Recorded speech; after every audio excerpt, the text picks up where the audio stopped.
Queridos amigos e amigas, muito boa noite. Estamos dando início ao programa Espiritismo e Vida, neste domingo, dia 2 de junho de 2024, em nossa série O Estudo Sistematizado.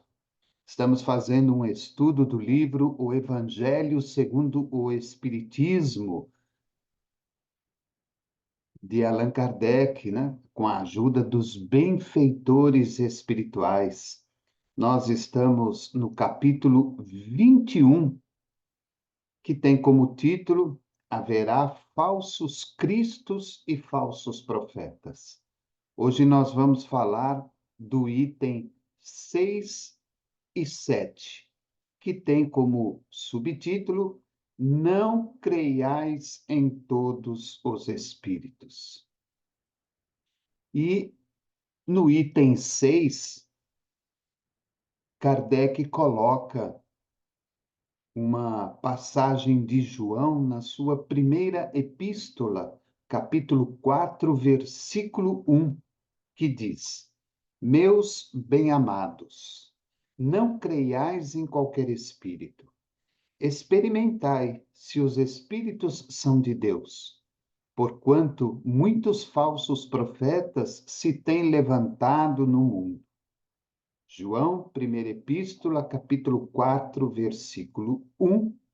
Como eu disse, do capítulo 21 do Evangelho segundo o Espiritismo, haverá falsos cristos e falsos profetas. Nos itens 6 e 7, que tem como subtítulo, Não creiais em todos os espíritos.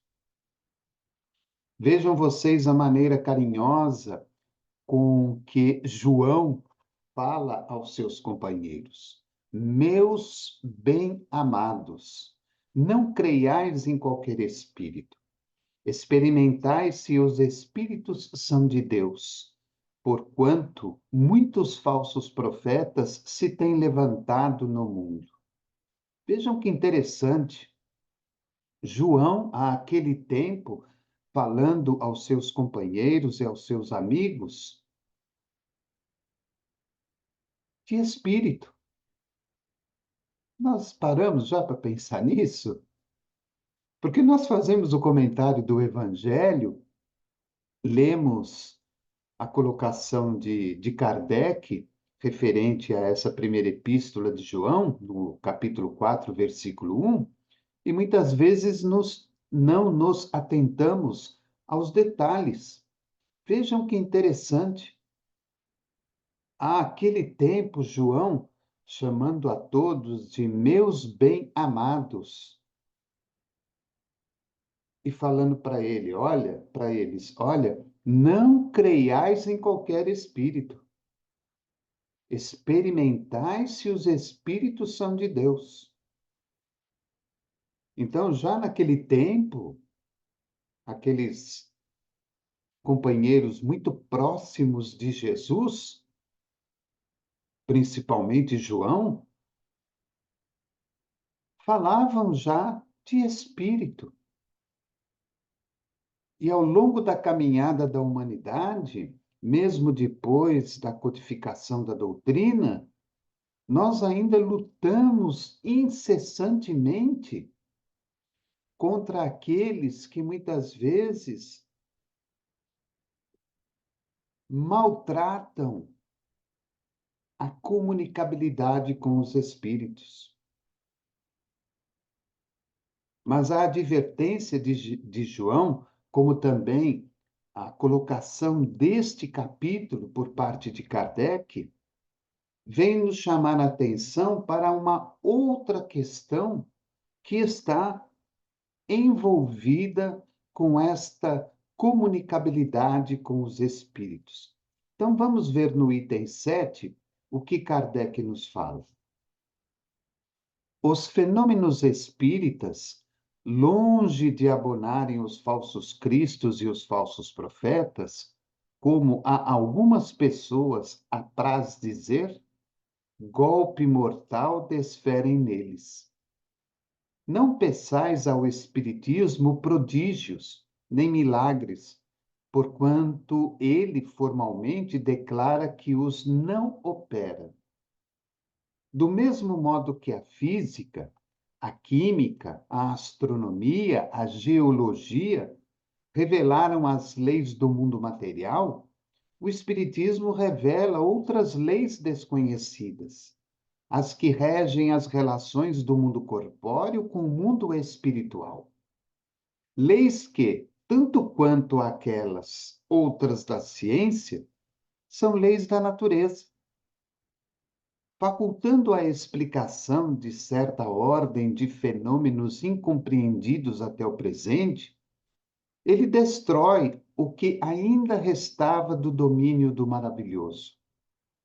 Quem, portanto, se sentisse tentado a lhe explorar em proveito próprio os fenômenos, fazendo-se passar por Messias de Deus, não conseguiria abusar por muito tempo da credulidade alheia e seria logo desmascarado.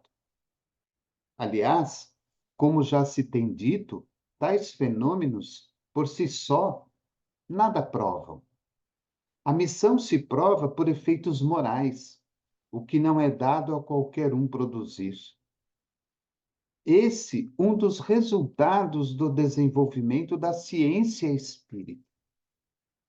Pesquisando a causa de certos fenômenos, sobre muitos mistérios levanta ela o véu. Só os que preferem a obscuridade à luz têm interesse em combatê-la. Mas a verdade é como o sol, dissipa os mais densos nevoeiros. Então, neste primeiro parágrafo, a primeira coisa que Kardec nos traz é uma observação a respeito do próprio Espiritismo, que ele, como pela sua própria lei de ensinamento, não faz milagres. O Espiritismo, por si só, não nos livra da interferência desses falsos cristos e falsos profetas. E ele coloca como exemplo as leis da ciência, como a física, a química, a astronomia, a geologia, que são as leis do mundo material. Mas, mesmo dentro delas, sendo leis naturais da própria vida material, nós vamos encontrar aqueles que são refratários a elas, que não concordam, que não aceitam, ou que muitas vezes se utilizam delas próprias para benefícios pessoais ou para atingir um grupo da coletividade, onde por detrás daquela ação existe um outro objetivo. Dentro do Espiritismo, vamos encontrar a mesma questão. O Espiritismo não vai fazer milagres, nos advertindo a respeito daquilo que é correto e daquilo que é certo. Mostra-nos, através do desenvolvimento moral, com qual espíritos nós estamos lidando, com qual espíritos nós estamos conversando, com qual espíritos estamos trabalhando. E o que me chama muita atenção nesse primeiro parágrafo é quando ele diz: esse um dos resultados do desenvolvimento da ciência espírita. Olha que interessante. Tanta briga se o espiritismo é ciência, se é filosofia, se é religião, e Kardec nos fala, olha, esse um dos resultados do desenvolvimento da ciência espírita.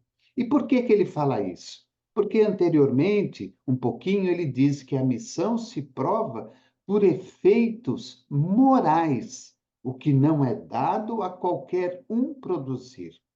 Ou seja, nós só vamos descobrir quem é aquele espírito que está se comunicando, quem é aquele espírito que está psicografando, somente através dos efeitos morais. E o que ele adverte? O que não é dado a qualquer um produzir. Por que que os efeitos morais não são dados a qualquer pessoa, a qualquer espírito? Porque isso é uma conquista. Isso não é algo que a espiritualidade nos ofereça. Isso é conquista. E a conquista se faz através do trabalho, através do estudo, através do aperfeiçoamento. Desenvolvimento moral não é de forma alguma questão de santidade. O desenvolvimento moral é a nossa postura frente às dificuldades da vida.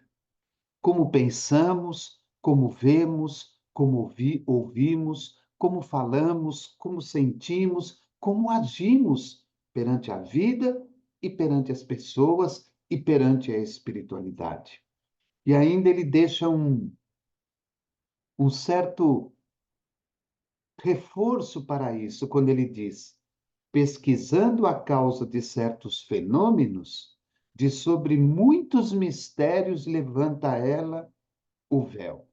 Ela quem? A ciência espírita. Só os que preferem a obscuridade à luz têm interesse em combatê-la. Mas a verdade é como o sol, dissipa os mais densos nevoeiros. Então vejam que nós temos que ter muito cuidado nessa comunicabilidade com os espíritos. A ciência espírita usada por Kardec era aquela que experimentava de forma muito significativa quem eram os espíritos que se comunicavam. Nós vamos encontrar na Revista Espírita alguns exemplos dados pelo próprio Kardec, quando determinados espíritos de renome se comunicavam com ele, e ele muitas vezes ficava impressionado como que a espiritualidade permitia que aquilo acontecesse. Como que os benfeitores espirituais que trabalhavam com ele permitiam que isso acontecesse. E os benfeitores explicavam a Kardec que era um teste de observação, um teste de comprometimento com a verdade, um teste de fé e de confiança. E vejam que Kardec passa a desconfiar de determinadas comunicações quando, ao lê-las, ele observa ali determinadas palavras, determinadas colocações ou determinadas posturas do espírito comunicante que, na verdade, não tem a ver com a realidade daquele espírito. Então, por exemplo, ele pega uma mensagem de Fénelon, lê aquela mensagem, e ele, já conhecedor de quem foi Fénelon, ele pode, poxa, mas o que Fénelon está dizendo aqui não condiz com a sua última encarnação, não condiz com aquele Fénelon que nós conhecemos. Então, é a ciência espírita experimentando esta comunicabilidade com os espíritos. E olhem que hoje dificilmente nós vamos encontrar mensagens de espíritos elevados, porque na verdade temos aí uma carência muito grande de médiuns devidamente confiáveis para esse tipo de comunicação. Então, nós vamos encontrar, na grande maioria, a comunicabilidade de espíritos que estão no mesmo patamar de equilíbrio energético, mental e espiritual e moral do próprio médium ou do próprio grupo. Então, há de se ter muito cuidado com aquilo que os espíritos falam através das suas comunicações. repetindo, né, aquilo que Kardec nos fala.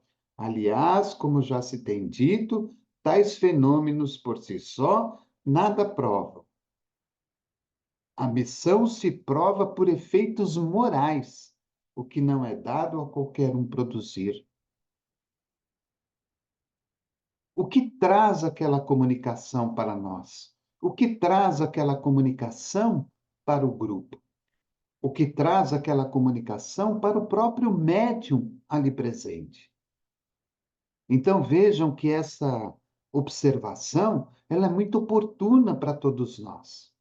Neste momento de tantas conturbações, de tantas mudanças e de tantas transformações, onde há uma preocupação muito grande pelo aparecer, pelo estar em destaque, pelo estar na moda ou estar na mídia, ouvimos inúmeras coisas, inúmeras coisas. Para quem teve a oportunidade de acompanhar durante o período da pandemia, quando ficamos presos em nossas casas, houve um aumento muito grande de programas falando a respeito de espiritismo. Tive a oportunidade de assistir a alguns e olha, não dava para acreditar naquilo que se ouvia, naquilo que estávamos vendo. Coisas completamente contrárias ao que nos ensinam os postulados espíritas. Coisas que são completamente contrárias aos ensinamentos de Jesus. Então, nós temos que tomar muito cuidado. Espíritas, protestantes, budistas, católicos, muçulmanos, umbandistas, seja lá de qual religião estamos hoje trabalhando, temos que tomar muito cuidado. E olha que nós estamos apenas falando de espíritos, nem ainda falamos das almas encarnadas, que são também um outro grande perigo para todos nós. Vamos ver o que Kardec fala no outro parágrafo. O Espiritismo revela outra categoria bem mais perigosa de falsos cristos e de falsos profetas, que se encontram não entre os homens, mas entre os desencarnados. A dos espíritos enganadores, hipócritas, orgulhosos e pseudo-sábios, que passaram da terra para a erraticidade e tomam nomes venerados para, sob a máscara de que se cobrem, facilitarem a aceitação das mais singulares e absurdas ideias. Antes que se conhecessem as relações mediúnicas, eles atuavam de maneira menos ostensiva, pela inspiração, pela mediunidade inconsciente, audiente ou falante.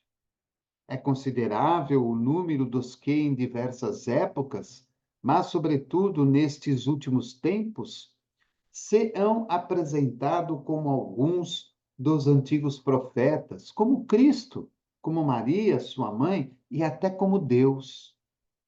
João adverte contra eles, os homens, dizendo: Meus bem-amados, não acrediteis em todo o Espírito, mas experimentai se os Espíritos são de Deus, porquanto muitos falsos profetas se têm levantado no mundo. O Espiritismo nos faculta os meios de experimentá-los, apontando os caracteres pelos quais se reconhecem os bons espíritos, caracteres sempre morais, nunca materiais. Então vejam que interessante, Kardec fazendo uma análise a respeito deste assunto, ele fala é considerável o número dos que, em diversas épocas, mas, sobretudo, nestes últimos tempos, ele está falando lá dos anos de 1850 e 60, serão apresentados como alguns dos antigos profetas, como Cristo, como Maria, sua mãe, e até como Deus.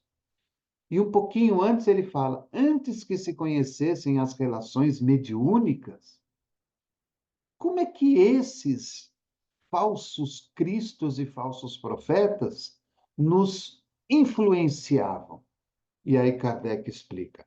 Antes que se conhecessem as relações mediúnicas, eles atuavam de maneira menos ostensiva, pela inspiração, pela mediunidade inconsciente, audiente ou falante.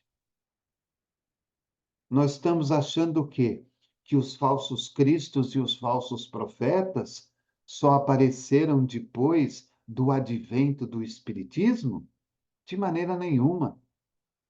A mediunidade excessivamente trabalhada pelos benfeitores espirituais junto com Kardec se fez conhecedora de uma maneira mais ampla a partir do advento do Espiritismo. Mas antes, a mediunidade esteve presente em todos os setores da sociedade, em todos os momentos da humanidade. Só que não era de uma maneira tão ostensiva como vemos hoje. Então, como é que esses espíritos, que já encarnados não eram lá boas pessoas, quando desencarnam, para darem continuidade àquilo que realizavam, que eles se utilizam para influenciar determinadas pessoas? Inspiração, mediunidade inconsciente, audiente e falante. Então vejam,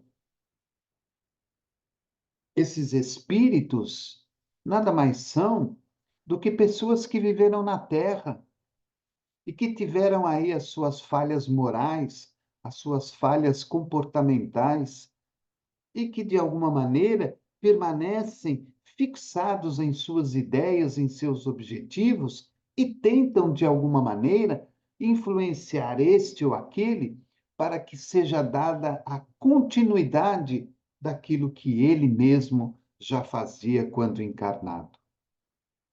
Aquele que descuidadamente aceita esta influência de uma maneira consciente ou inconsciente, acaba se tornando um novo falso profeta. E vai espalhando esta ideia a todos aqueles que estão ao seu lado.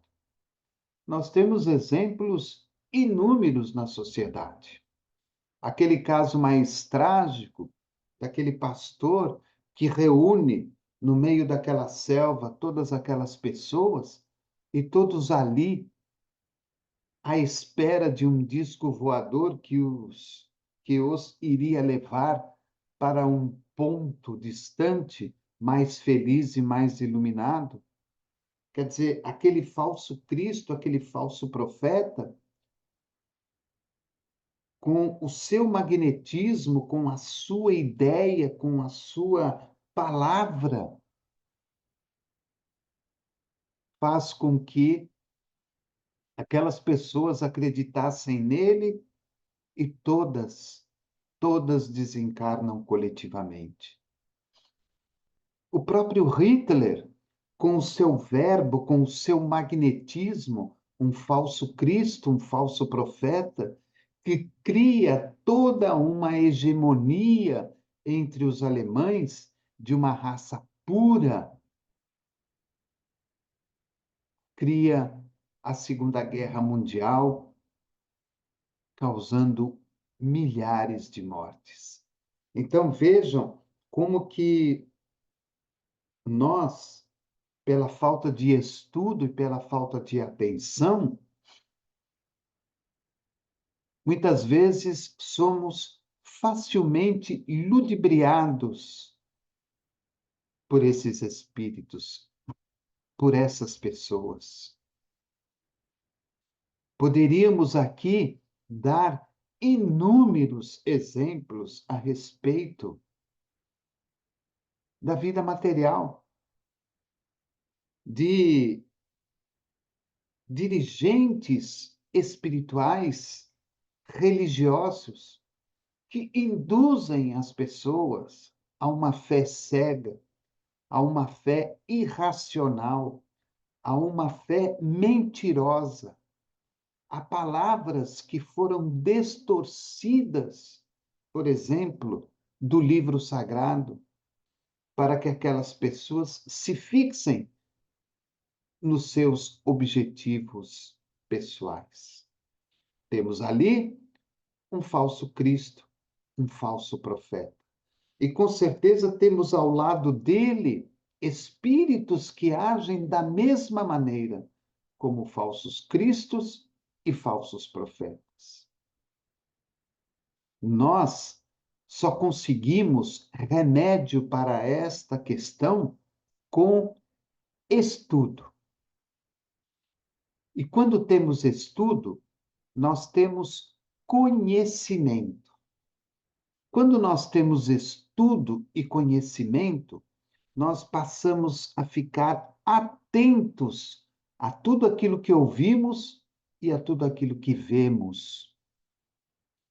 E qualquer vírgula mal colocada, qualquer palavra mal posta, é para nós motivo de experimentar o espírito ou aquela alma,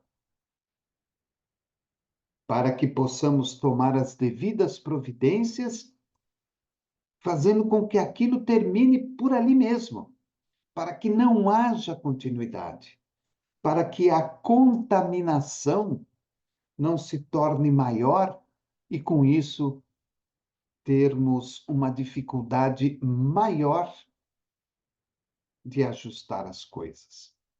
Por isso que Kardec termina o item 7 dizendo: o Espiritismo nos faculta os meios de experimentá-los, apontando os caracteres pelos quais se reconhecem os bons espíritos.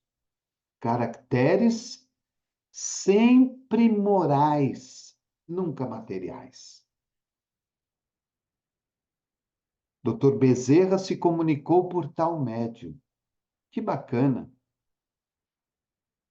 Então vamos ver as comunicações do Dr. Bezerra de Menezes.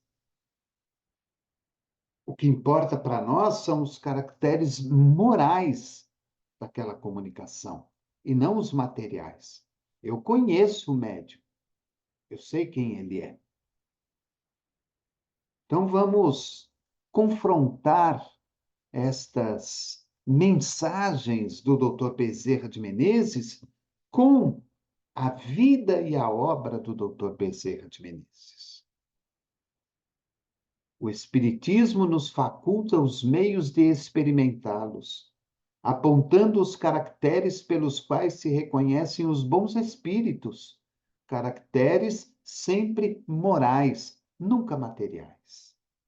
E ele termina dizendo: é a maneira de se distinguirem dos maus os bons espíritos, que, principalmente, podem aplicar-se estas palavras de Jesus. Pelo fruto é que se reconhece a qualidade das árvores. Uma árvore boa não pode produzir maus frutos, e uma árvore má não os pode produzir bons. Julgam-se os espíritos pela qualidade de suas obras, como uma árvore pela qualidade dos seus frutos. Aparentemente, nos parece uma coisa muito simples, muito comum. Eu olho uma árvore ruim, que está doente, que está frágil, com certeza não vou ter bons frutos. Olho uma árvore frondosa, bonita, sadia, com certeza vou ter bons frutos. Olho um médium ruim, que não tem conhecimento, que não tem estudo, mas de repente tem moral elevada e posso ter ali uma comunicação maravilhosa. Olho o outro médium estudado, diplomado, com uma vida equilibrada, maravilhosa, mas com uma moral não desenvolvida. E, de repente, ali eu vou ter um outro tipo de comunicação. Por isso que Kardec nos fala da ciência espírita, que é a ciência da experimentação. A ciência da experimentação, onde nós vamos observar não só a alma que está ali se prestando a ser o médium, mas também ao espírito que está ali se comunicando. Qual a mensagem? O que ele traz para nós? E Kardec deixa uma nota aconselhando-nos a observar o livro dos médiuns, na segunda parte, capítulo 24, e os seguintes. Livro dos Médiuns, segunda parte, capítulo 24, e os seguintes. Importante. O livro dos Médiuns, como uma continuidade do livro dos Espíritos, é uma maneira muito prática e muito objetiva de nós irmos aprendendo a distinguir esses falsos cristos e falsos profetas, não só em questão de espíritos, mas na questão da vida comum. Quantas vezes nos deparamos com pessoas no decorrer do dia, da vida, que não entendemos, não compreendemos e nem aceitamos suas determinadas posturas com relação à religiosidade, com relação ao espiritismo, com relação à vida, posturas que não condizem com aquilo que é o ensinamento religioso. Então, estamos ali diante, muitas vezes, de um falso Cristo, de um falso profeta, de uma falsa pessoa que em determinados momentos e circunstâncias aparenta uma coisa, mas que na obscuridade dos dias e das noites age completamente diferente.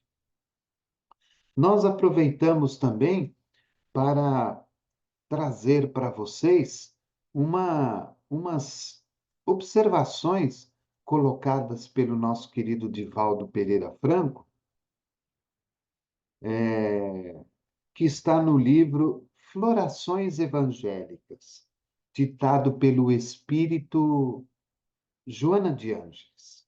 É o capítulo 55. Então, o livro é Florações Evangélicas, de Joana de Ângeles, através do Divaldo, capítulo 55. É uma mensagem um pouquinho comprida, mas eu vou ler devagarzinho, só para a gente ter ideia. Essa mensagem se chama Falsos Profetas. E ela diz assim: caracterizam-se pelo verbalismo exagerados, quando utilizando a instrumentalidade mediúnica.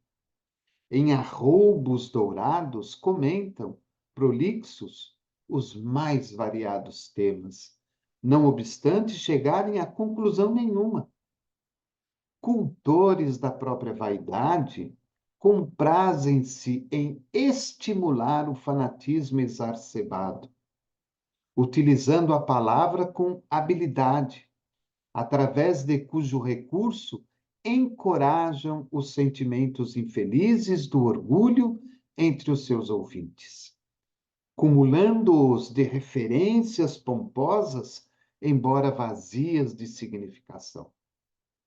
Quando se lhes solicitam esclarecimento ou permitem interrogações, a cata de informes com os quais seja possível aquilatar-lhes a evolução, rebelam-se ferozes, dizendo-se feridos nos valores que a si se atribuem, traindo a inferioridade em que se demoram.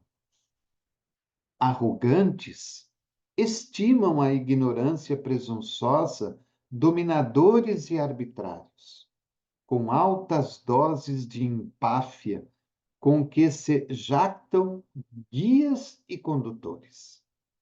Outras vezes arremetem-se pela seara do profetismo sensacionalista, enveredando pelo terreno das fantasias, tão do gosto da frivolidade ou da ingenuidade de grande cópia das criaturas humanas.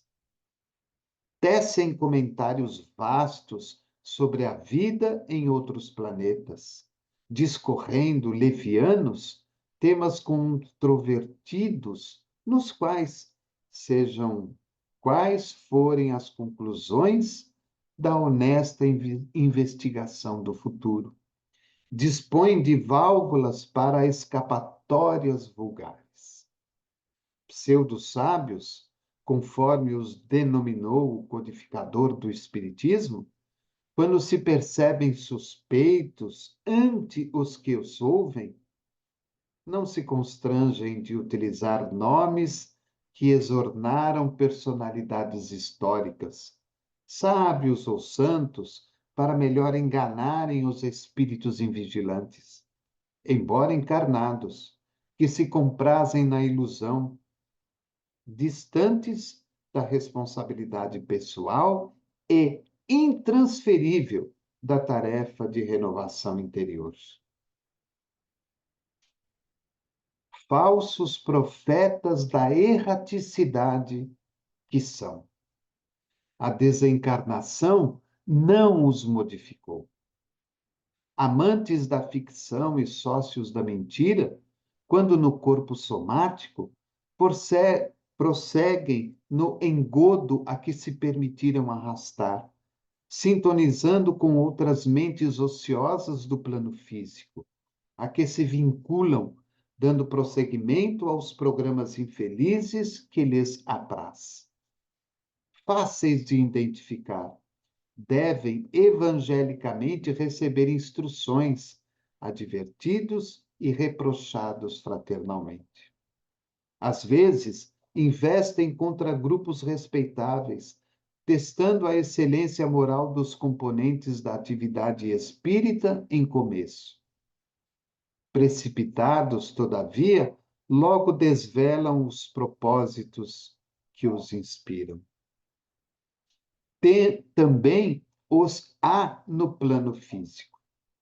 Zelosos, passam como fiscais do labor alheio, preocupados em encontrar em tudo e em todos mistificações e mistificadores, com que traem o estado íntimo. Acreditam-se encarregados de guardar a verdade e somente eles a possuem em mais altas expressões, descuidando, como é natural, do próprio comportamento, revelando assim, nas atitudes apaixonadas e nas posições inamovíveis a que se fixam, a condição de espíritos atormentados, companheiros atormentados. Confiam nas forças que supõem possuir, jactanciosos, esquecidos de que a vinha pertence ao Senhor, que labora incessantemente. Preocupados em descobrir falhas e engodos, descuram a atividade nobre de ensinar corretamente, relegando como deveriam os irresponsáveis à lei que deles se encarregará, fiscalizando-se com maior serenidade a benefício da causa ou das ideias que dizem defender. Expressam uma classe especial de falsos profetas. São os novos zelotes do tempo de Jesus. A mentira, porém, de qualquer procedência, não resiste ao tempo, nem à meridiana luz da autenticidade. Os que mentem, encarnados ou desencarnados, não desacreditam a verdade. Iludem-se, perturbando-se em decorrência das atitudes e conceitos cultivados. Por essa razão, Ama tu a atitude correta. Ora e vigia, para que não sejas vítima daqueles espíritos atormentados e enganadores do além. Da mesma forma, não te faças acusador de ninguém.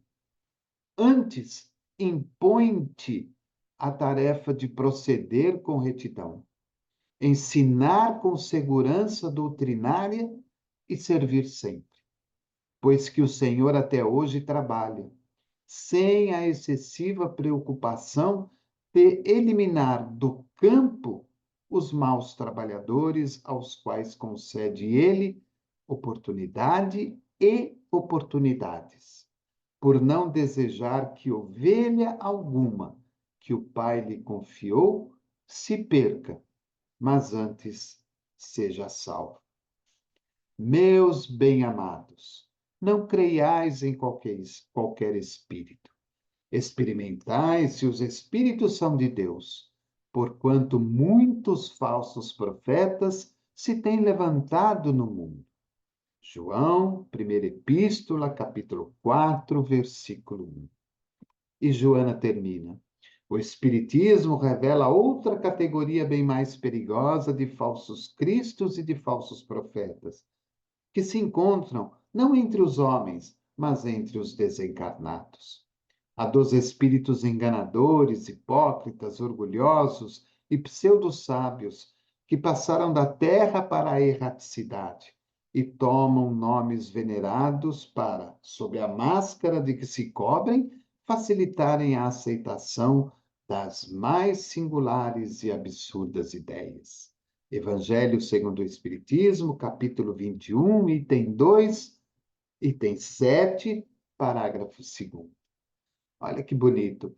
A mensagem de Joana de Ângeles, reportando-nos a este capítulo do Evangelho, mostrando-nos de uma maneira muito clara e muito bonita o quanto nós podemos fazer para melhorar esses desvios que se encontram no movimento espírita, na casa espírita, no meio social, na vida comum, onde pessoas se utilizam das mais inúmeras oportunidades, dos mais diversos acontecimentos para se fazerem presentes na mídia, falando a respeito daquilo que muitas vezes não sabem, não conhecem, daquilo que muitas vezes não é dado a nós, de um modo geral, conhecer, porque as leis mais íntimas estão guardadas em Deus e nós ainda muitas das vezes não temos a capacidade de conhecê-las porque não vamos conseguir entendê-las. Então, que nós façamos uma reflexão e volto a dizer: o mais importante é estudar, porque estudar nos dá conhecimento. Estudando e conhecendo, temos todas as possibilidades de diferenciar o falso Cristo e o falso profeta, daquelas almas benfeitoras que nos amparam na vida comum e daqueles espíritos dotados de moral e de luz que nos amparam na espiritualidade.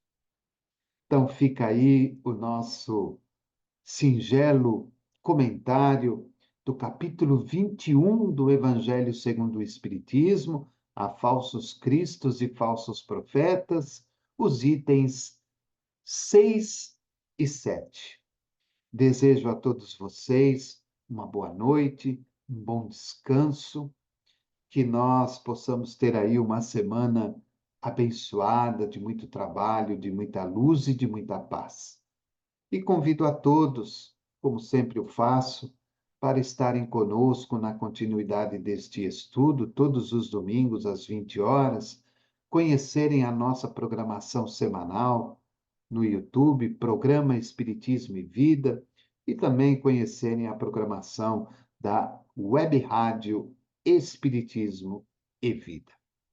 Que Jesus nos abençoe, que Jesus nos permita ter a possibilidade do estudo, ter a possibilidade do conhecimento e ter a possibilidade do discernimento daqueles que são leais, que são verdadeiros à doutrina e aos ensinamentos de Jesus. Nos vemos na próxima quarta-feira, no nosso Relembrando Chico Xavier, às 21 horas. Programa Espiritismo e Vida, simples, objetivo, constante. Um forte abraço, uma boa noite e que Jesus nos abençoe.